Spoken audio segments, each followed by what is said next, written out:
Hello everyone, कैसे हैं आप लोग। आई होप अच्छे होंगे। ओके, तो पिछले बार इससे पहले हम लोगों ने इस सब्जेक्ट का ऑलमोस्ट 7 लेक्चर रिकॉर्ड कर लिया है। ओके, और ये मे बी 8वां लेक्चर है। ओके, तो इससे पहले वाले लेक्चर सीरीज़ में मैंने बताया था ट्रांजिस्टर के बारे में, ट्रांजिस्टर का बेसिक डेफिनेशन बताया था और उसमें टाइप्स ऑफ ट्रांजिस्टर के बारे में बताया था कि ट्रांजिस्टर कितनी तरह का होता है। ओके, उसके आगे हम लोगों ने पढ़ा था एक कन्फिग्रेशन ऑफ ट्रांजिस्टर। कन्फिग्रेशन का मतलब होता है ट्रांजिस्टर को हम किस तरह से कनेक्ट करें, किस तरह से अरेंज करें, यानी कि बेस को कॉमन करें या एमीटर को कॉमन करें या फिर कलेक्टर को कॉमन करें। तीनों में से कोई एक टर्मिनल को हम कॉमन करते हैं और उसके हिसाब से क्या करते हैं, इनपुट और आउटपुट टर्मिनल को डिसाइड करते हैं। जिसके बेसिस पे क्यों ऐसा करते हैं, क्योंकि हम लोगों को जो ट्रांजिस्टर चाहिए वो अलग अलग एप्लीकेशन के लिए चाहिए। कभी कभी ट्रांजिस्टर को हम यूज़ करते हैं एज एन एम्पलीफायर। ओके, कभी यूज़ करते हैं as an impedance matching device. Okay, और कभी कभी यूज़ करते हैं एज ए स्विच। ओके, तो अलग अलग इसका एप्लीकेशन है। तो अलग अलग एप्लीकेशन के बेसिस पे हम ट्रांजिस्टर को अलग अलग तरीके से कन्फिगर करते हैं। कन्फिगर करने का मतलब हो गया किसी एक टर्मिनल को क्या करते हैं हम लोग कॉमन कर देते हैं और बाकी दो टर्मिनल से हम लोग क्या करते हैं, इनपुट और आउटपुट लेते हैं। तो प्रीवियस क्लास में हम लोगों ने देखा था, उसको मैं एक बार आपको ओपन करके दिखा देता हूं ताकि मैं यहाँ पे कंपैरिजन उसके बीच में दिखा सकूं। तो देखिए, प्रीवियस क्लास में हम लोग कन्फिग्रेशन में देखा था, सबसे पहले देखा था कॉमन बेस कन्फिग्रेशन। इस कन्फिग्रेशन में हम लोगों ने क्या देखा था कि कॉमन बेस कन्फिग्रेशन में बेस क्या होता है, आपका कॉमन होता है, बीच में होता है और बाकी टर्मिनल क्या होता है, इनपुट और आउटपुट का काम करता है। तो देखिए इसमें यहाँ कहाँ कौन इनपुट है और कौन आउटपुट है। कॉमन बेस में अगर हम बात करें तो कौन इनपुट है कौन आउटपुट है। तो देखिए ये जो टर्मिनल दिखाई दे रहा है बीच में, ये बेस है। मैंने बताया था पहचानने का तरीका प्रीवियस क्लास में, कैसे पहचानेंगे कौन बेस है, कौन एमीटर है और कौन कलेक्टर है। तो ये आपका बेस है। ओके, ये टर्मिनल एमीटर है जिसमें एरो लगा हुआ है, जिसमें बिना एरो के वो कलेक्टर है। ये क्लियर हो गया। अब क्या है, हमेशा याद रखिएगा कि इसमें जब जो चीज़ बीच में है वो क्या कहलाता है, कॉमन कहलाता है। तो यहाँ बीच में बेस है तो इसीलिए इसी को कहते हैं, इस कन्फिग्रेशन को कहते हैं कॉमन बेस। ये कौन सा ट्रांजिस्टर है, एनपीएन है कि पीएनपी। तो मैंने इसके लिए बताया था कि जिसमें एरो बाहर की तरफ रहता है वो एनपीएन होता है और जिसमें एरो क्या होता है, अंदर की तरफ होता है, वो कन्फिग्रेशन क्या कहलाता है, पीएनपी। तो ये दोनों क्या है, एक एनपीएन ट्रांजिस्टर को लेकर बनाया गया और दूसरा पीएनपी ट्रांजिस्टर को लेकर बनाया गया, लेकिन दोनों क्या है, कॉमन बेस ही है। तो हम लोग इसमें बात करेंगे कि इसमें इनपुट करंट क्या है, आउटपुट करंट क्या है, इनपुट वोल्टेज क्या है, आउटपुट वोल्टेज क्या है, उसके हिसाब से हम इसके कैरेक्टरिस्टिक को डिफाइन करेंगे। तो सबसे पहले हम लोग कॉमन बेस देख लेते हैं, इसके बाद हम लोग कॉमन एमीटर की बात करेंगे, कॉमन कलेक्टर की बात करेंगे। आई होप पहले वाला क्लास आपको याद होगा कि कॉमन एमीटर में कैसा था। देखिए ये कॉमन एमीटर का कन्फिग्रेशन था, ये कॉमन कलेक्टर का कन्फिग्रेशन था। तो अभी सबसे पहले हम लोग बात करेंगे कॉमन एमीटर कॉमन बेस का। तो कॉमन बेस का पहले जब हम लोग बात कर लेंगे तो बाकी अपने आप, यानी दोनों कन्फिग्रेशन जो है, जब आप एक कन्फिग्रेशन को क्लियरली समझ जाएंगे तो बाकी दोनों कन्फिग्रेशन समझना आपके लिए बहुत आसान होगा। तो स्टार्ट करते हैं कॉमन बेस से। तो कॉमन बेस में हम लोग बात करें तो बेस क्या है, कॉमन है सिंपली। एमीटर क्या है आपका, यहाँ पे दिखाई दे रहा है कि एमीटर ये है और कलेक्टर ये है। तो देखिए हमेशा याद रखिएगा ट्रांजिस्टर में एमीटर के एरो का जो डायरेक्शन होता है हमेशा करंट उधर ही सीमित होता है। यानी एमीटर का एरो क्या इंडिकेट कर रहा है, बाहर की तरफ ऐसे इंडिकेट कर रहा है। तो देखिए एमीटर करंट कहाँ फ्लो करेगा, ऐसे बाहर की तरफ। क्लियर। तो पहला पॉइंट ये बताया कि एमीटर में सबसे पहले देखना है कि एमीटर का डायरेक्शन क्या है, यानी एरो बाहर की तरफ है या अंदर की तरफ है। तो एनपीएन में क्या होगा, बाहर की तरफ होता है तो करंट आई जो फ्लो करेगा वो ऐसे फ्लो करेगा। क्लियर। अब नीचे देख लें, नीचे क्या है, एमीटर का डायरेक्शन क्या है, अंदर की तरफ है, एरो का डायरेक्शन अंदर की तरफ है, तो करंट का डायरेक्शन क्या हो जाएगा, अंदर की तरफ यानी इनवर्ड। जबकि ये वाले में क्या था, आउटवर्ड। ये क्लियर हो गया। अब देखिए एमीटर के करंट का डायरेक्शन आप अगर देख लिए हैं तो अब उससे आप समझ जाएंगे कि बेस और कलेक्टर का क्या होगा। जिस डायरेक्शन में एमीटर का करंट फ्लो करता है, याद रखिएगा हमेशा आई इक्वल टू होता है I B plus I C. Okay, I equal to क्या होता है, आई बी प्लस आई सी। मतलब आपका जो एमीटर करंट होता है वो किससे मिलकर बना होता है, बेस करंट और कलेक्टर करंट से मिलकर बना होता है। ओके, अगर आपको बेस करंट पता है, कलेक्टर करंट का वैल्यू पता है, दोनों को सम अप कीजिए, आपको एमीटर करंट क्या हो जाएगा, मालूम हो जाएगा। तो ये समझ में आया। तो कितना परसेंट इसमें एमीटर के करंट में बेस का कंपोजिशन होता है, यानी बेस का कितना योगदान होता है और कलेक्टर करंट कितना होता है। तो ये एक रफ एस्टिमेशन बताया जाता है कि जो बेस करंट होता है वो ऑलमोस्ट एमीटर करंट का 5% होता है। ओके, एमीटर करंट का 5% बेस होता है और 95% क्या होता है, कलेक्टर करंट होता है। तो बेस करंट कितना होता है, 5%, और जबकि कलेक्टर करंट क्या होता है, 95%, और ये दोनों मिलकर क्या बनाता है, एमीटर करंट को 100% बनाता है। तो सबसे बड़ा यानी सबसे ज़्यादा अमाउंट किस करंट का होगा ट्रांजिस्टर के अंदर, तो एमीटर का होगा। उसके बाद कौन होगा, कलेक्टर होगा। उसके बाद कौन होगा, आपका बेस करंट होगा। बेस करंट सबसे स्मॉल होगा। क्लियर। यहाँ तक आपको आई होप समझ में आ गया। अब आगे बढ़ते हैं, तो ये सारे कॉन्फ़िगरेशन में ये होगा क्या, वैलिड होगा। ओके, ये सिर्फ ऐसा नहीं है कि हम सिर्फ बेस कॉमन बेस के लिए बता रहे हैं, ये कॉमन एमिटर में भी होगा, कॉमन कलेक्टर में होगा, तीनों में यही होगा। I equal to I B plus I C, उसमें कलेक्टर का क्या वैल्यू होगा, ऑलमोस्ट 95% करंट कलेक्टर से आएगा, 5% कहाँ से आएगा, बेस से आएगा, और आपका टोटल कितना हो जाएगा, 100% एमिटर करंट कहलाएगा। क्लियर। अब देखिए एमिटर करंट जब आपका 100% जो इस डायरेक्शन में फ्लो कर रहा है, तो क्या होना चाहिए, बेस करंट और कलेक्टर करंट को ऐड होने के बाद इसको क्या करना चाहिए, सपोर्ट करना चाहिए एमिटर को। यानी एमिटर करंट को बनने के लिए क्या होना चाहिए, बेस करंट को किस डायरेक्शन में जाना होगा, ऐसे जाना होगा, और कलेक्टर को भी ऐसे। क्यों, क्योंकि ये ऐसे होते हुए यहाँ पे ये दोनों कहाँ पहुँचेगा, यहाँ, और होते हुए किससे निकल जाएगा, फिर ऐसे होकर निकल जाएगा। तो ये या कहाँ, कलेक्टर ऐसे हुए नीचे आया यहाँ से, बेस यहाँ से ऊपर आया, ये दोनों इस पॉइंट पे मिला, और उसके बाद एमिटर से होते हुए बाहर निकल गया। तो ये क्या होगा, बेस करंट और कलेक्टर करंट इस पॉइंट पे आके समअप हुआ, जुड़ा, और जुड़ने के बाद एमिटर करंट बनाया और इससे होते हुए निकल गया। ये क्लियर समझ में आया। तो इसीलिए क्या होता है, आई इक्वल टू लिखते हैं आई बी प्लस आई सी। अब आगे चलते हैं हम लोग, एक एक पॉइंट को मैं बारी बारी से क्लियर करते हुए चल रहा हूं ताकि आपको सारा पॉइंट समझ में आ जाए। आगे बढ़ता हूं, तो देखिए अगर आपसे पूछेगा कोई कि बताइए इनपुट करंट कौन है, आउटपुट करंट कौन है, किसमें, कॉमन बेस में। तो इनपुट करंट कौन होता है, ये मेरा इनपुट लूप है। मालूम है कि ये वाला लूप कहलाता है इनपुट लूप, मैंने इससे पहले वाले वीडियो लेक्चर में ये सारा चीज डिटेल में बताया। ओके, देख लीजिए पहले वाला लेक्चर इसका। ये क्या है, आपका आउटपुट लूप है। मालूम है कि इनपुट लूप हमेशा क्या होता है, फॉरवर्ड बायस होता है। आउटपुट लूप हमेशा क्या होता है, रिवर्स बायस होता है। किसके लिए, एक्टिव रीजन के लिए, जिसमें ट्रांजिस्टर वर्क करता है एज एन एम्पलीफायर। क्लियर, ये भी पॉइंट मैंने उसमें एक्सप्लेन किया। अब आगे चलता हूं, तो अब आगे मैं क्या देख रहा हूं, इनपुट लूप जो ये है आपका पहला वाला जो लूप है, इनपुट लूप है, इसमें कौन सा करंट फ्लो कर रहा है सर, इस लूप में कौन सा करंट फ्लो कर रहा है। तो इस लूप का ये बेस वाला तो कॉमन है बीच में, तो इसको बात नहीं करेंगे। तो अब कौन बच गया, एमीटर या कलेक्टर। तो इस लूप में कौन करंट फ्लो कर रहा है, एमीटर आपका फ्लो कर रहा है, और ये आउटपुट लूप में कौन सा करंट फ्लो कर रहा है, कलेक्टर करंट फ्लो कर रहा है। तो आपसे पूछा जाएगा कि कॉमन बेस में इनपुट करंट क्या होगा और आउटपुट करंट क्या होगा, तो आप तुरंत बता देंगे कि इनपुट करंट जो होगा वो एमीटर करंट होगा, और आउटपुट करंट जो होगा वो कलेक्टर करंट होगा। क्लियर। सिमिलरली आप ये एनपीएन में देखा तो पीएनपी में देखेंगे तो क्या अलग हो जाएगा, नहीं, सब में सेम रहेगा। सिर्फ आप देखना है कि कौन सा आपका कॉन्फ़िगरेशन है, कॉमन बेस है या कॉमन एमीटर है या कॉमन कलेक्टर है। लेकिन क्योंकि कॉमन बेस में आप देख रहे हैं कि इनपुट में एमीटर है, आउटपुट में कलेक्टर करंट है, ठीक है। उसी तरह से हम लोग कॉमन एमीटर में जाएंगे तो इनपुट में देखेंगे क्या है, तो इनपुट में रहेगा common base, sorry common ammeter में जब जाएंगे इनपुट में देखेंगे कौन सा करंट फ्लो कर रहा है, तो वो रहेगा बेस करंट, और आउटपुट में रहेगा कलेक्टर करंट। तो अभी हम लोग आगे जाएंगे, बात करेंगे उसके बारे में। लेकिन यहाँ पे क्लियर समझ लीजिए, कॉमन बेस में क्या है, इनपुट में दिखाई दे रहा है आपको क्लियर, ये बताने की जरूरत ही नहीं है कि एमीटर करंट इनपुट में है और कलेक्टर करंट आउटपुट में है।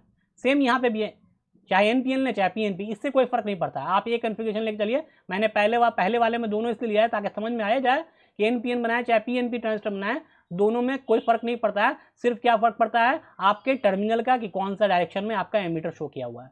चलिए, तो हम लोग क्या करते हैं, करंट गेन के बारे में बात कर लें। तो अच्छा, इनपुट करंट बात करें तो इनपुट वोल्टेज की बात कर लें, इनपुट वोल्टेज क्या है, आउटपुट वोल्टेज क्या है, इसके बारे में बात कर लें। तो देखिए इनपुट वोल्टेज या आउटपुट वोल्टेज कहाँ है, यहाँ पे शो करता है ये, और ये है क्या, आउटपुट। तो ये इनपुट वोल्टेज, ये आउटपुट वोल्टेज।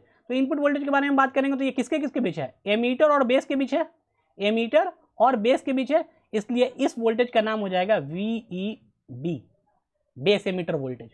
ओके, ये किसके किसके बीच है, ये वोल्टेज किसके किसके बीच है, कलेक्टर और बेस के बीच में है, तो इस वोल्टेज का नाम हो जाएगा VCB। तो आप बोलिए सर यहाँ VCC लिखा हुआ, VE लिखा हुआ, आप इसको भूल जाइए, आप जब भी शो करेंगे आप ये शो करेंगे VEB और VCB, क्योंकि आगे जाके मैं कन्फिगरेशन में दिखाऊंगा तो आपको क्लियरली वहाँ पे मेंशन होगा। देखिए जैसे ये कन्फिगरेशन देखिए, तो यहाँ पे मेंशन है, क्या मेंशन है, मैं जो अभी बोल रहा हूँ वही चीज़ मेंशन है। देखिए तो यहाँ पे क्या लिखा हुआ है, इनपुट वोल्टेज बेस और एमीटर के बीच में है, तो VBE लिखा हुआ है। ये देखिए यहाँ, ये किसके बीच में, कलेक्टर और एमीटर के बीच में, तो क्या लिखा हुआ, VCE लिखा हुआ है ना। तो यही चीज़ मैं बता रहा हूँ वहाँ पर। तो चलिए पीछे चलता हूँ, उसके बाद यहाँ आएंगे हम लोग बारी बारी से। तो यहाँ क्या देखा हम लोगों ने कि आपका इनपुट वोल्टेज अगर कोई पूछेगा तो ये क्या हो जाएगा, VEB हो जाएगा, और आउटपुट वोल्टेज कोई पूछेगा तो VCB हो जाएगा। तो आपको समझ में आ गया कि कॉमन बेस कॉन्फ़िगरेशन में आपका इनपुट करंट कौन होता है, आउटपुट करंट कौन होता है, इनपुट वोल्टेज कौन होता है, आउटपुट वोल्टेज कौन होता है, ये समझ में आ गया। अब आगे बढ़ते हैं करंट गेन। देखिए करंट गेन क्या होता है, करंट गेन सिंपली बात करें यानी कि आई गेन लिखा जाए, सिंपली शॉर्टकट में लिखूं करंट गेन, तो ऐसा, इस करंट गेन को हम कॉमन बेस के लिए एक सिंबल से इंडिकेट करते हैं, इसका नाम है अल्फा। ओके, यानी कि करंट गेन ना लिख के हम लोग डायरेक्ट शॉर्टकट में लिखते हैं अल्फा।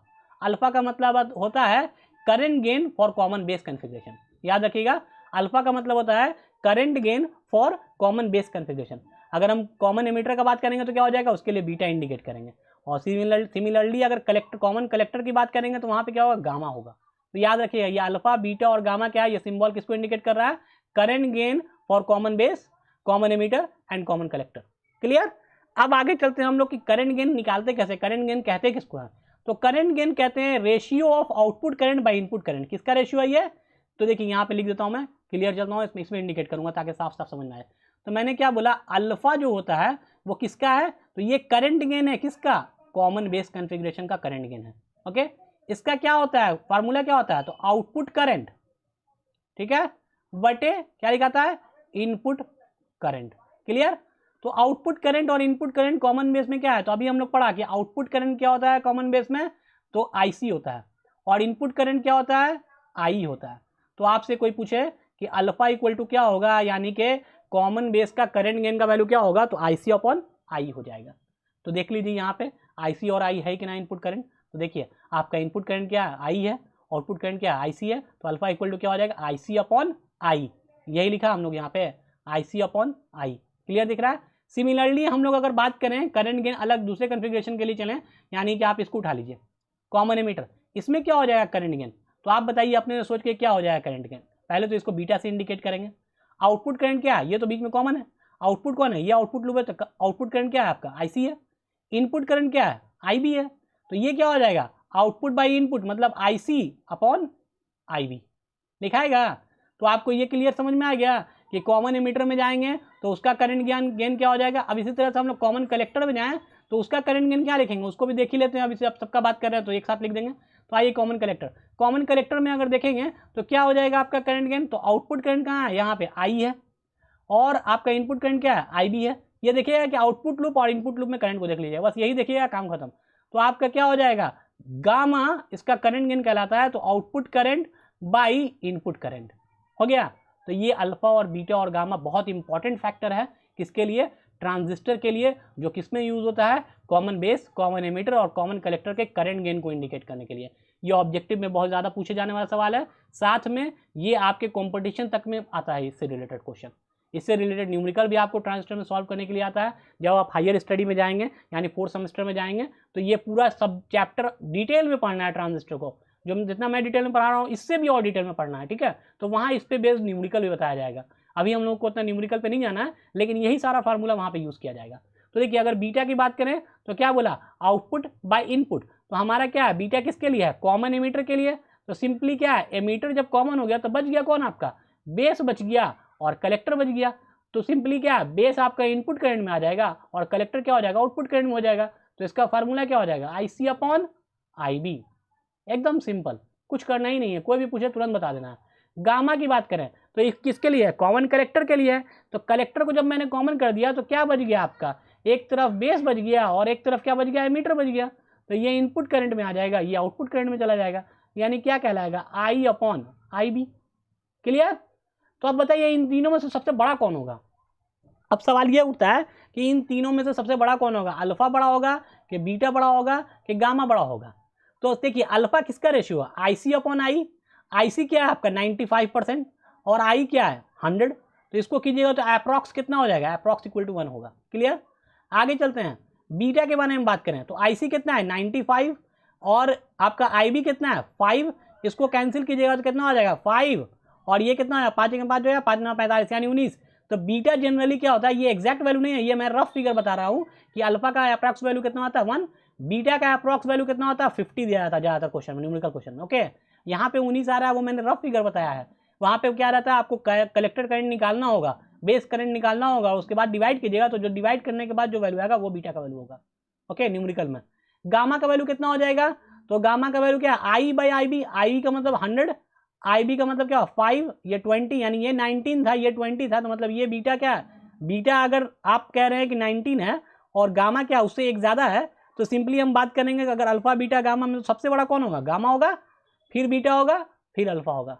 यानी सबसे छोटा कौन होगा, अल्फा, उसके बाद कौन होगा बीटा और उससे बड़ा कौन होगा गामा। तो करंट गेन सबसे हाई किसका होता है, कॉमन कलेक्टर का, उसके बाद किसका होता है, कॉमन एमीटर का, उसके बाद किसका होता है, कॉमन बेस का। तो ये एक मतलब ऑब्जेक्टिव में पूछा जाने वाला सवाल है। तो ये आई होप आपको क्लियर हो गया होगा कि किस तरह से कॉमन एमीटर, कॉमन बेस और कॉमन कलेक्टर का करंट गेन हम लोग निकालते हैं। क्लियर। तो हम लोग डायरेक्ट अब कंपैरिजन की तरफ चलते हैं। इतना जानने के बाद हम लोग कंपैरिजन की तरफ चलेंगे तो क्लियर हर चीज़ दिखाई देगा। कंपैरिजन में इसी सारे चीज़ को कंपेयर किया गया है, common emitter, common base, common collector के इसी सारे पॉइंट्स को देकर कंपैरिजन किया गया है। तो चलते हैं हम लोग अभी देखेंगे, क्लियरली समझ में आएगा जो मैंने अभी यहाँ पे बताया ना। अगर ये आपके दिमाग में बैठ गया है तो आई होप आपको वहाँ पे कोई भी प्रॉब्लम नहीं होगा, कुछ भी प्रॉब्लम नहीं होगा। तो ये चलता हूँ, इसको इरेज इसलिए कर ले रहा हूँ क्योंकि बाद में आपको फिर ये ज़रूरत पड़ेगा इस बोर्ड का, इसीलिए पहले से इरेज करके रखना ज़रूरी है। चलिए देखिए यहाँ पे आता हूँ, तो यहाँ पे क्या देख रहा हूँ, देखिए यही चीज़ है। देखिए पहला कॉमन बेस के लिए लिख रहा हूँ, दूसरा कॉमन एमिटर और कॉमन कलेक्टर, इन तीनों कॉन्फ़िगरेशन के बीच में क्या कर रहा हूँ, कंपैरिजन कर रहा हूँ। तो कॉमन बेस में क्या कॉमन होता है, कौन सा टर्मिनल कॉमन होता है, बेस कॉमन होता है। कॉमन एमिटर में एमिटर कॉमन होता है, कॉमन कलेक्टर में कलेक्टर कॉमन होता है। कॉमन बेस में अभी हम लोग देखा इनपुट करंट क्या था उसका, आई था, देखा था। और अगर नहीं याद है तो वहाँ जाके फिर से देखिए कि कॉमन एमिटर में, सॉरी कॉमन बेस में जो आपका इनपुट करंट क्या था वो आई था। देखिए दिखा देता हूँ, ये क्या इनपुट करंट है कॉमन बेस में, क्या है, आई है। आउटपुट करंट क्या है, आईसी है, वही चीज़ वहाँ लिखा हुआ है। देखिए input current I, output current IC. Alpha निकाला हम लोग, आउटपुट बाई इनपुट होता है आईसी अपॉन आई, हो गया। इनपुट वोल्टेज हम लोग देखा था कि वीईबी क्या रहते हैं, आउटपुट वोल्टेज किसको कहता है, वीसीबी। यहाँ तक क्लियर है। तो यहाँ तक आपको तीनों कॉन्फ़िगरेशन में आसानी से समझ में आ गया होगा कि ये सारा पॉइंट यहाँ से लेके यानी इतना तक का जो पॉइंट है आपको गेट बाय हार्ट हो गया होगा, याद हो गया होगा, क्योंकि ये बहुत आसान है। क्लियर, आगे चलते हैं। अगर हम करंट गेन की बात करें तो सबसे बड़ा कौन होता है, करंट गेन मतलब अल्फा बीटा गामा तीनों में कौन सबसे बड़ा होता है, तो सबसे बड़ा आपका गामा होता है। ओके, उसके बाद कौन होता है, बीटा होता है, उसके बाद कौन होता है, अल्फा होता है। वोल्टेज गेन की बात करें तो क्या होता है, सबसे छोटा, जिसका करंट गेन सबसे ज्यादा है उसका वोल्टेज गेन सबसे कम होगा, उल्टा होता है एक दूसरे का, याद रखिएगा। जिसका करंट गेन बहुत हाई हो गया उसका वोल्टेज गेन सबसे कम। तो आपको अगर करंट गेन याद है तो आप वोल्टेज गेन अपने आप लिख देंगे, यानी कि सबसे कम होगा, उल्टा। जबकि इसका क्या होता है, मीडियम होता है। इसका करंट गेन भी मीडियम होता है, वोल्टेज गेन भी मीडियम होता है। तो करंट और वोल्टेज दोनों जब मीडियम है तो पावर गेन क्या हो जाएगा, पावर क्या होता है, V इंटू आई। पावर का वैल्यू क्या होता है, V इंटू आई। तो V इंटू आई करेंगे तो यानी ये भी मीडियम, यानी वोल्टेज भी मीडियम और करंट भी मीडियम। तो ये दोनों मिलकर क्या, दोनों मीडियम को जब मल्टीप्लाई करेंगे तो कि ये क्या देगा, हाईएस्ट पावर गेन देगा। ठीक है, तो इसीलिए याद रखिएगा कॉमन एमीटर में क्या होता है, पावर गेन सबसे हाई, तीनों कॉन्फ़िगरेशन में पावर गेन सबसे हाई किसका होता है, कॉमन एमीटर का। इसीलिए इसको हम लोग सबसे ज़्यादा एज एन एम्पलीफायर यूज़ करते हैं। क्लियर। तो कोई पूछे आपसे कि हम लोग कॉमन एमिटर कॉन्फ़िगरेशन को सबसे ज़्यादा क्यों यूज़ करते हैं, क्योंकि इसका पावर गेन सबसे हाई होता है। और पावर गेन हाई क्यों होता है, क्योंकि इसका वोल्टेज गेन और करंट गेन दोनों क्या होता है, मॉडरेट। मॉडरेट का मतलब मीडियम होता है, ना ही बहुत कम ना ही बहुत ज़्यादा। जब दोनों मीडियम वैल्यू को मल्टीप्लाई करेंगे तो क्या हो जाएगा, ये हाईएस्ट पावर गेन देगा। जबकि इसमें क्या है, मान लीजिए आपका ये क्या है, वोल्टेज गेन, इसका बात करें कॉमन कलेक्टर का, तो करंट गेन तो हाई है, मान लीजिए करंट गेन 50 है, लेकिन आपका वोल्टेज गेन क्या है, 1 है। तो 50 को 1 से मल्टीप्लाई किया तो कितना, 50 होगा। अगर मान लीजिए इसमें बात करें कि इसका आपको पावर करंट गेन 30 है और वोल्टेज गेन भी मान लीजिए 25 है, ओके, इन दोनों को मल्टीप्लाई कीजिए तो कितना हो जाएगा, 750। इसमें करेंगे अगर तो क्या हो जाएगा, इसका करंट गेन कितना लो हो जाएगा, यानी 1 हो जाएगा। जबकि वोल्टेज गेन मान लीजिए इसका 50 है, तो इसको मल्टीप्लाई करेंगे कितना हो, 50 ही देगा। लेकिन इसमें क्या देख रहे हैं, पावर गेन क्या है, 750 दे रहा है, जबकि इसमें कितना दे रहा है, 50। इसमें भी कितना दे रहा है, 50। तो कितना फर्क है, ये सबसे हाईएस्ट पावर गेन को कैरी करता है। इसीलिए इसको कहते हैं क्या, कॉमन एमिटर को सबसे ज़्यादा एज एन एम्पलीफायर यूज़ करते हैं। क्लियर। अब आगे बढ़े। तो ये पांचों पॉइंट जो मैंने लिखा उसका सारे का मैंने डिटेल्ड एक्सप्लेनेशन आपको बता दिया, क्यों हम लोग इसको यूज़ करते हैं, क्या बेनिफिट है, क्यों हम लोग अदर को क्यों नहीं यूज़ कर रहे हैं, सब कुछ। आगे बढ़ते हैं, वोल्टेज गेन हो गया। इनपुट रेजिस्टेंस की बात करें तो आपका कॉमन बेस का इनपुट रेजिस्टेंस सबसे कम होता है, जबकि कॉमन कलेक्टर का इनपुट रेजिस्टेंस जो होता है वो बहुत हाई होता है। इसके इनपुट रेजिस्टेंस हाई होने के कारण इसका हम लोग इस्तेमाल इंपीडेंस मैचिंग में करते हैं। आप पूछिएगा सर कि ये इंपीडेंस मैचिंग क्या होता है, तो ये इंपीडेंस मैचिंग का आपका पूरा डिटेल एक चैप्टर ही एनालॉग में पढ़ना होता है, ठीक है, ऑडियो एम्पलीफायर में, वहाँ पे इसको यूज़ करेंगे। यानी सिंपली समझिए कि अगर हमको एक एम्पलीफायर, एक लाउड स्पीकर है, ओके, लाउड स्पीकर देखें ना बजता हुआ, किसमें, शादी उदी में बजता रहता, पार्टी में। तो लाउड स्पीकर को क्या करना है, हमको एम्पलीफायर से कनेक्ट करना है अगर, ठीक है। तो लाउड स्पीकर को जो इनपुट इम्पिडेंस होता है जो, वो बहुत हाई होता है। क्लियर है कि लाउड स्पीकर का जो इनपुट इम्पिडेंस होगा वो हाई होगा, आउटपुट इम्पिडेंस कम होगा। तो हमको क्या करना पड़ता है, ये इन दोनों के यानी एम्पलीफायर और लाउड स्पीकर के इम्पिडेंस मैचिंग को मैच करना होता है। तो हम लोग क्या करते हैं कि जब कोई भी सप्लाई अगर आएगा, ये सिंपली कह रहे हैं एम्पलीफायर का इनपुट इम्पिडेंस मतलब जिधर से सप्लाई आ रहा है वो क्या है, हम लोग बहुत हाई रखते हैं, किसका, कॉमन कलेक्टर का। तो जब कोई भी अगर हाई सप्लाई भी आएगा तो ये क्या हो जाएगा, यहाँ लो हो जाएगा। और ये आगे जो इसका आउटपुट है, एम्पलीफायर का जो आउटपुट है उसका इंपीडेंस क्या हो गया, लो हो गया कॉमन कलेक्टर का। तो ये लो वाला इम्पिडेंस क्या हो जाएगा, आपके स्पीकर के लो इनपुट इम्पिडेंस से मैच करेगा दोनों। मान लीजिए इसका इनपुट आउटपुट इम्पिडेंस 3 ओम है और इसका भी 3 ओम है, तो दोनों मैच कर गया तो जो भी हम यहाँ से पावर ट्रांसफर करेंगे वो मैक्सिमम ट्रांसफर होगा। अगर इसके बीच में इंपेडेंस का मैचिंग नहीं होगा तो ये पावर ट्रांसमिशन जो होगा वो क्या करेगा, मिसमैच हो जाएगा और फुल पावर ट्रांसफर नहीं होगा। इसीलिए क्या करते हैं, कॉमन कलेक्टर को बीच में क्या करते हैं, as a impedance matching amplifier के फॉर्म में यूज करते हैं हम लोग। चलिए, तो ये सारा डिटेल चीज़ आपको बाद में पढ़ना है हालांकि, लेकिन मैं यहाँ पे बेसिक कॉन्सेप्ट बता दे रहा हूँ ताकि जब आप वहाँ पे डिटेल इसको पढ़ें तो आपको कुछ कुछ यहाँ से याद आए कि मैंने ये चीज़ सर ने पढ़ाया था। ओके, तो इसी तरह से हम बात करेंगे कि इन दोनों का, जैसे मैंने कहा कॉमन कलेक्टर का जो यूज़ है वो किस में होता है, फॉर इम्पिडेंस मैचिंग। तो इसका कहाँ होता है, कॉमन एमिटर। तो सबसे बेहतरीन एग्जांपल है कि हमने बताया था इसका पावर गेन सबसे हाई होता है, जिसकी वजह से इसका मेनली इस्तेमाल होता है एज एन एम्पलीफायर। जितना भी एम्पलीफायर बनता है वो किस कॉन्फ़िगरेशन में होता है, कॉमन एमिटर कॉन्फ़िगरेशन में। ये एज ए प्री एम्पलीफायर यानी बेसिक एम्पलीफायर की तरह यूज होता है, लेकिन मेन एम्पलीफायर कौन है आपका, कॉमन एमिटर कॉन्फ़िगरेशन। क्लियर। तो ये सारा कंपैरिजन को मैंने डिटेल में आज आपको समझा दिया। अब इसके आगे हम लोग बढ़ते हैं नेक्स्ट टॉपिक की तरफ। तो देखिए इस टॉपिक में क्या है, मैंने क्या किया, सारा करंट के बारे में यहाँ पे एक्सप्रेशन बना दिया है, क्योंकि न्यूमेरिकल में ये आपको आएगा, न्यूमेरिकल में आएगा तो ये पता होना चाहिए कि ये सारा कॉन्फ़िगरेशन में कौन कौन सा करंट जनरेट होता है।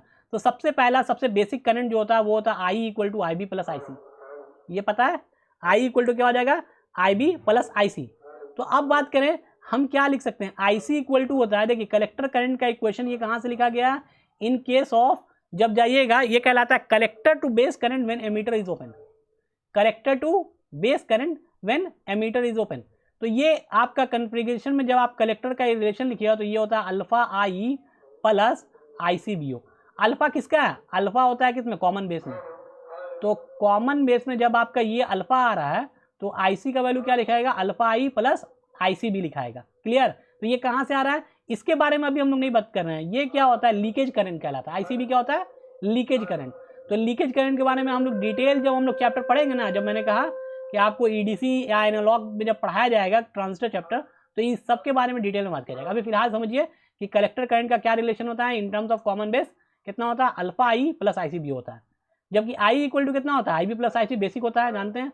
तो इस आई सी की जगह पे हम इतना रख सकते हैं, देखिए तो आई सी का वैल्यू ये है ऊपर में, तो आई सी की जगह अगर हम लोग इतना रख देंगे तो क्या हो जाएगा, ये हो जाएगा आई बी यहीं अपने जगह पे, आई बी अपने जगह पे, आई सी की जगह हमने ऊपर वाले वैल्यू को रख दिया, ये हो जाएगा। अब क्या करेंगे हम लोग, सिंपली कॉमन लेंगे, तो अल्फा वाले टर्म को उठा के क्या कर रहे हैं, एक तरफ कर ले रहे हैं। तो अल्फा वाले टर्म को एक तरफ करेंगे तो क्या हो, देखिए इधर भी आई है, देखिए इसको मैं समझा देता हूँ, बना ही के समझा देता हूँ, ठीक है, ताकि आपको समझ में आए कैसे हो रहा है। कुछ करना नहीं है, बहुत ईजी चीज़ है, लेकिन बता दे रहा हूँ। देखिए कॉमन बेस में जब हम लोग लिखते हैं तो क्या लिखते हैं, I C is equal to alpha I plus I C B O. ये होता है किसमें, कॉमन बेस कॉन्फ़िगरेशन में जब कलेक्टर करंट का इक्वेशन लिखते हैं। हम लोग जानते हैं क्या, आई इक्वल टू होता है आई बी प्लस आई सी होता है। क्लियर। अब हम लोग क्या करेंगे, यहाँ पे पुट करने जाना है, कहाँ पे, आई की जगह पे ये वैल्यू पुट करने जा रहे हैं। ओके, उठा के पुट कर दें तो कितना हो जाएगा, I C equal to alpha I B plus I C हो जाएगा, प्लस आई सी बी ओ अपने जगह पे रहेगा वैसे ही। क्लियर। अब आगे बढ़ें, इसको अगर हम लोग ब्रेक कर दें तो क्या हो जाएगा, alpha I B plus alpha I C हो जाएगा। ठीक है, हम इसको कर सकते हैं जिसको आप निकालना चाहें। अगर आप अल्फा निकालना चाहते हैं तो आप इसको करेंगे, अगर बी, ये क्या बोलते हैं, इन टर्म्स ऑफ आई निकालना चाहते हैं, जैसे कि ये इक्वेशन में हमको क्या करना है, ये डिपेंड करता है कि आप कौन सा वैल्यू निकालना चाह रहे हैं। देखिए इसमें कौन सा वैल्यू निकालना है, आपको आई का वैल्यू निकालना है। अभी हम क्या कर रहे हैं, आई को कन्वर्ट कर दिया, लेकिन हम चाहें अगर आई का वैल्यू निकालना तो हम क्या करेंगे, आई के टर्म में तोड़ेंगे। अभी हम क्या कर रहे हैं, आई सी और आई बी के टर्म में इसको तोड़ रहे हैं।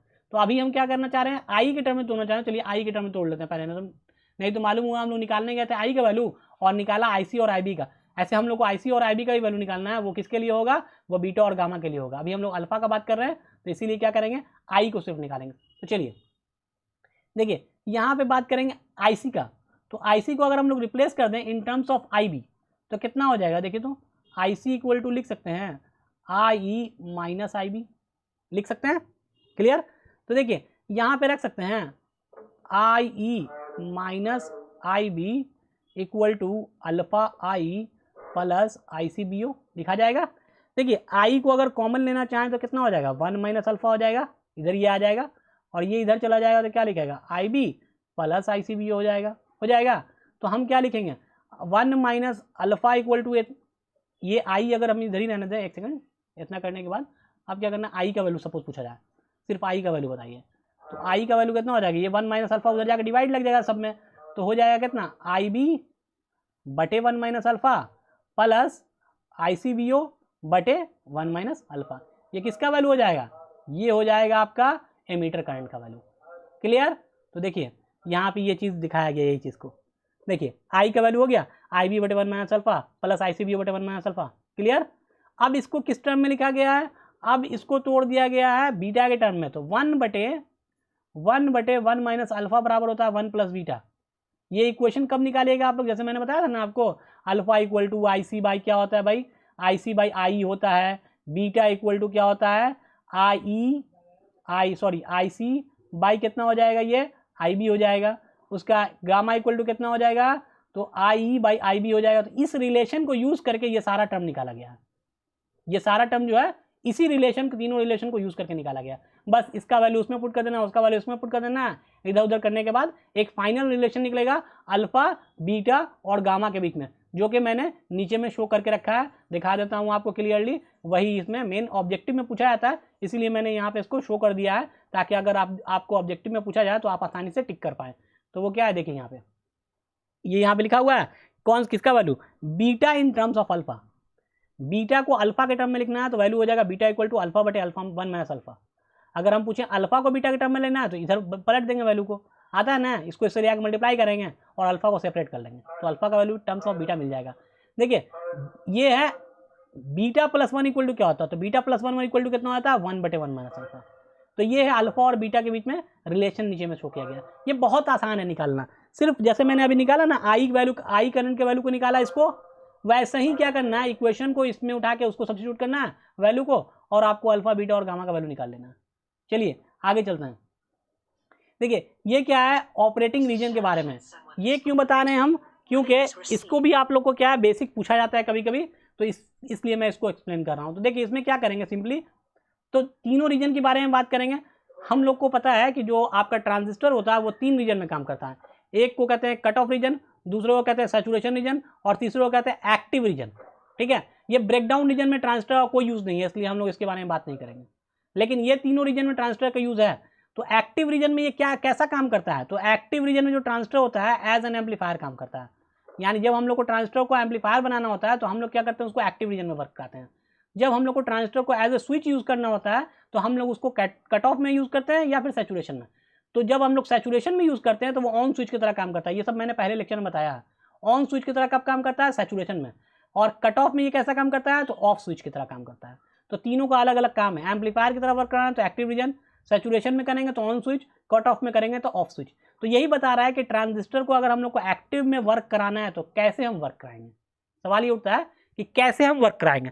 तो उसके लिए क्या है, एकदम सिंपल चीज़ है कि हम लोग को क्या करना है, इनपुट लूप और आउटपुट लूप पढ़ा आप लोगों ने। देखिए चलते हैं ऊपर फिर से और दिखाते हैं कि इनपुट लूप आउटपुट लूप में हम लोगों ने ये सारा चीज़ पढ़ लिया ऑलरेडी, बस अभी हम लोग बात करने जा रहे हैं। ठीक है, तो देखिए इसमें आते हैं, यहाँ दिख रहा है क्लियर, इनपुट लूप और आउटपुट लूप का हम लोग बात किया था। इसको इरेज कर लेता हूँ क्लियर दिखाने के लिए फिर से। देखिए तो यहाँ देखिए ये आपका इनपुट लूप है और ये आपका क्या आउटपुट लूप है। तो हम बात करेंगे एक्टिव रीजन में वर्क करने के लिए। तो एक्टिव रीजन में मैंने क्या कहा था, इनपुट लूप को हमेशा फॉरवर्ड बायस होना चाहिए और आउटपुट लूप को हमेशा रिवर्स बायस होना चाहिए। ये किसके लिए था, एक्टिव के लिए। अगर हमको सैचुरेशन में वर्क कराना हो तो क्या करना पड़ेगा, दोनों को फॉरवर्ड बायस करना पड़ेगा। यानी आपका इनपुट लूप भी फॉरवर्ड बायस होगा और आउटपुट लूप भी फॉरवर्ड बायस होगा। क्लियर। और अगर आपको कट ऑफ में वर्क कराना है, कट ऑफ में वर्क कराना है तो दोनों आपका क्या होगा, उल्टा। यानी फॉरवर्ड बायस में क्या होता है, सैचुरेशन में है तो आपका कट ऑफ में क्या हो जाएगा, दोनों रिवर्स बायस। दोनों रिवर्स बायस है तो कट ऑफ, दोनों फॉरवर्ड है तो सैचुरेशन। और अगर एक फॉरवर्ड है यानी पहला वाला फॉरवर्ड है और दूसरा वाला रिवर्स है तो आपका क्या कहलाएगा, एक्टिव रीजन। तो कितना आसान याद रखना, बहुत आसान। अब जंक्शन के बेसिस पे कैसे कह सकते हैं, तो देखिए यही है इनपुट लूप आउटपुट लूप जो मैंने लिखा है उसको हम जंक्शन में बांट दें तो एमीटर बेस्ड जंक्शन पहला लूप का है इनपुट लूप, और कलेक्टर बेस्ड जंक्शन क्या कहलाएगा, सेकंड लूप। तो आपसे पूछा जाए कि एक्टिव रीजन में ऑपरेट करना है ट्रांजिस्टर को तो आपका एमीटर बेस्ड जंक्शन क्या होगा, फॉरवर्ड होगा कि रिवर्स होगा, तो आप बोलिएगा एक्टिव में है तो एमीटर बेस्ड जंक्शन क्या होगा, फॉरवर्ड बायस होगा।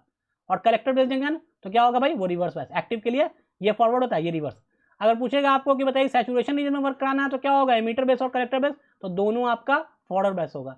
और अगर पूछेगा कि कट ऑफ रीजन में वर्क कराना है तो बताइए क्या वैल्यू होगा, तो आपका एमीटर बेस जंक्शन जो है वो रिवर्स होगा और कलेक्टर बेस जो होगा वो भी रिवर्स होगा।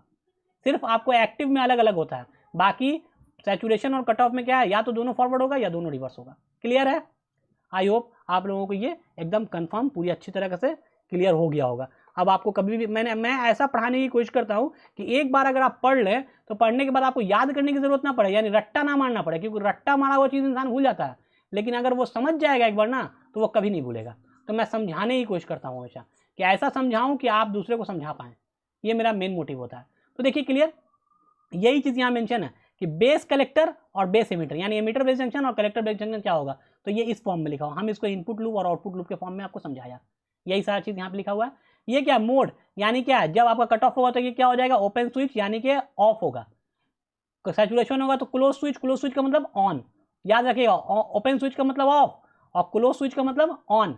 और लीनियर एम्पलीफायर का मतलब क्या, एज एन एम्पलीफायर, मैंने बोला था एक्टिव रीजन में क्या होता है, transistor as an amplifier work करता है। ये लास्ट वाले कोई जरूरत नहीं है, लास्ट वाला ब्रेकडाउन रीजन है, इसमें ओवरलोड हो जाता है, मतलब बहुत ज़्यादा, तो इसको हमको यूज ही नहीं करना है। ये ट्रांजिस्टर में हम लोग कभी भी ट्रांजिस्टर को ब्रेकडाउन रीजन में नहीं कनेक्ट करेंगे। ओके, तो ये क्लियर हो गया कि ट्रांजिस्टर को हम लोग किस रीजन में कनेक्ट करेंगे तो वो किस तरह से काम करेगा।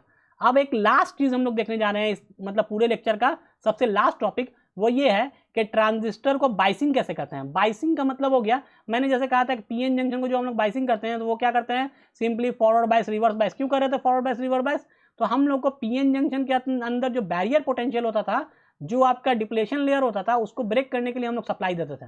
तो वो कितना होता था, 0.7 वोल्ट देते थे, तो क्या होता था, बैरियर पोटेंशियल ब्रेक कर जाता था और उसके बाद ये क्या करता था, कंडक्शन स्टार्ट कर देता था। ठीक उसी तरह से ट्रांजिस्टर को भी ऑन करने के लिए, ट्रांजिस्टर में एक भी क्या है, 2 पीएन जंक्शन लगा हुआ है, तो पीएन जंक्शन को ब्रेक करने के लिए इसको भी क्या करना पड़ेगा, बाहर से सप्लाई देना पड़ेगा। तो बाहर से जो सप्लाई देते हैं तो वो इसमें सप्लाई के बेसिस पे हम क्या करते हैं, ट्रांजिस्टर को 3 अलग अलग बाइसिंग के फॉर्म में क्लासिफाई करते हैं, यानी अलग अलग तरह से बाइसिंग देते हैं। पहला बाइसिंग को कहते हैं बेस बाइस। बेस बाइस का मतलब क्या करते हैं, हम लोग कलेक्टर को लाके डायरेक्ट इसके बेस में कनेक्ट कर देते हैं, ठीक है, और उसके बाद हम लोग वीसीसी जो सप्लाई बैटरी का होता है वो यहाँ से देते हैं। तो ऐसा बाइसिंग कहलाता है बेस बाइस या फिक्स बाइस भी इसको कहते हैं। ये देखिए, ये दूसरा कन्फिग्रेशन बाइसिंग है, यानी दूसरी तरह से बाइसिंग कर रहे हैं। कैसा, तो कलेक्टर को लाके हम क्या कर रहे हैं, बेस में कनेक्ट करते हैं, जबकि यहाँ पे क्या था, कलेक्टर के वीसीसी को, और यहाँ पे क्या है, देखिए रेजिस्टेंस यानी आरसी कलेक्टर रेजिस्टेंस के बाद, तो ये कहलाता है कलेक्टर टू बेस मेनली। और ये क्या कहलाता है, फिक्स। फिक्स का मतलब क्या है, वीसीसी टर्मिनल जो ऊपर में है उसके साथ ले जाके बेस को फिक्स कर दिया, इसीलिए इसको हम कहते हैं फिक्स बाइस या बेस बाइस, जबकि इसको क्या कहता है, कलेक्टर टू बेस बाइस। और ये लास्ट वाला जो है, इसमें क्या होता है, डिवीजन होता है, R1 और R2 में क्या होता है, वोल्टेज डिवाइड हो जाता है, और उसके बाद क्या करते हैं, ट्रांजिस्टर के बेस में हम सप्लाई को अप्लाई करते हैं। तो यहाँ पे इस तरह का डिवीजन होता है, इसीलिए इसका नाम है वोल्टेज डिवाइडर बाइस। इसका क्या नाम है, वोल्टेज डिवाइडर बाइस। तो आपसे कोई पूछेगा बाइसिंग ऑफ ट्रांजिस्टर कितने तरह का होता है, 3 तरह का होता है, कौन कौन, बेस बाइस, कलेक्टर टू बेस और वोल्टेज डिवाइडर। अभी मैं इसके बारे में डिटेल नहीं कर रहा हूँ, क्योंकि इसमें आपको डिटेल नहीं पढ़ना है, बल्कि आपको सिर्फ कन्फिग्रेशन पढ़ना है और इसका पिक्चर बनाना होता है कि कॉमन बेस, जैसे कॉमन बेस का पिक्चर बनाइए, कॉमन कलेक्टर का बनाइए, कॉमन एमीटर का बनाइए, उसी तरह से बोला जाए कलेक्टर टू बेस बाइस का पिक्चर बनाइए, या फिर वो जाए वोल्टेज डिवाइडर बाइस का पिक्चर बनाइए। तो ये सारा पिक्चर आपको बनाना है, इसीलिए मैंने इस सारी चीज़ को शो कर दिया। तो आई होप आज का लेक्चर आपको सुनकर बहुत अच्छा लगा, बहुत मजा आया होगा। तो मिलते हैं हम लोग नेक्स्ट लेक्चर में। Thank you.